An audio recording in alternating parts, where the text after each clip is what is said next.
K Izo, Mr. Cash Time, Mr. Skanda World, Mr. You know, Mr. Consistent. You remember that I did a video about Para City last week where initially I didn't listen to it. But yeah, this is another one from Mr. Cash Time. Probably doesn't like that anymore.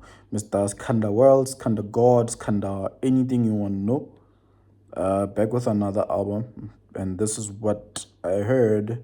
I'm just gonna run through this one quickly because it was a quick album. It was 14 tracks with a runtime of 51 minutes.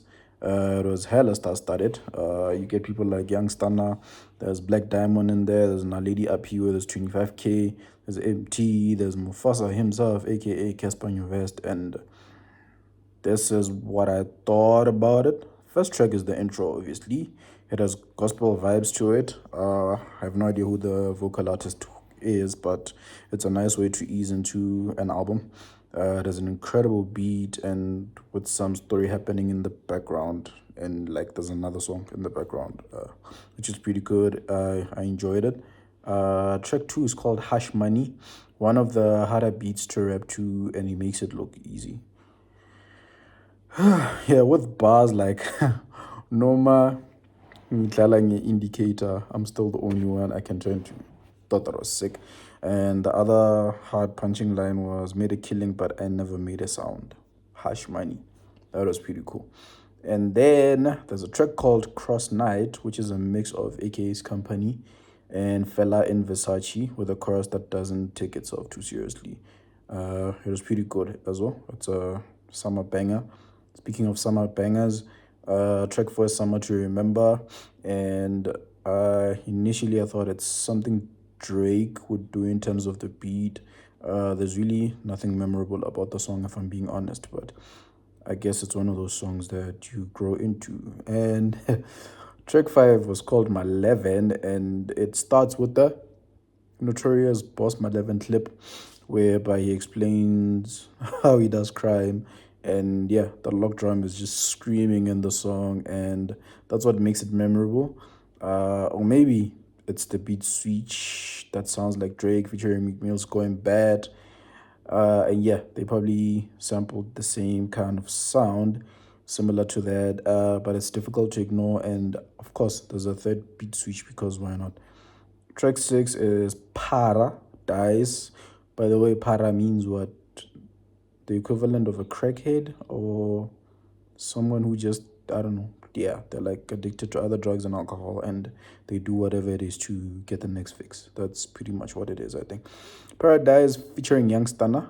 If you know Young Stunner, you won't believe how bad he sounds on this track. I'm not saying the track is song, right? But the standard that Young Stunner has set for himself, yeah, this pales in comparison to what we know about Young Stunner. Para Love featuring Black Diamond. Yeah, I'm still deciding how I feel about this one, especially because I'm subconsciously comparing it to Kilimu. So Kilimu is where Questa and Black Diamond collided, and it's one of my favorite songs right now. Go check it out. Track 8, No Chorus.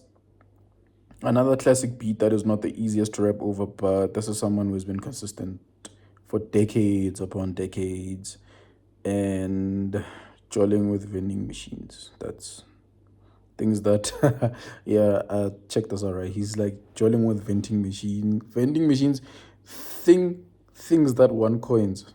So that's pretty much him making fun of the current dating scene, which is like pretty good. And the funny thing about no chorus is that it has a chorus. It's the same as an old player playing against their old team, and they show everyone that they're not celebrating, but not celebrating is technically celebrating. But yeah, that's just me. And then Joanna, we'll come back to this one. Togoza featuring Naledi, 25K, and MT. Yeah, I had such high hopes for the song, but I don't think anything can save it at this point. Track 11 is called GPS. It's not really my cup of tea, but I thought the beat switch was pretty cool. And then track 12 is Supernova featuring Casper Vest. Just from the sample alone, it makes it a banger. I mean, it's none other than the iconic Labomatos's I Love Music, and it sounds impressive. California featuring King Promise. I mean, I liked the bass guitar. That's all I'm gonna say about that song. And yeah, overall, this is one of the pretty okay albums, I guess. My problem with KO is that he released Skandar Republic 1 and Skandar Republic 2. So I'll always hold him to that insane standard that he set for himself. And yeah, it's been pretty hard to find a project that has been able to hang with those two projects, in my opinion.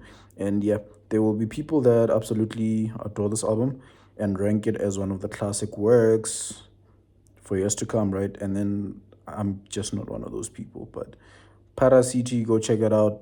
Let me know what I missed. Peace.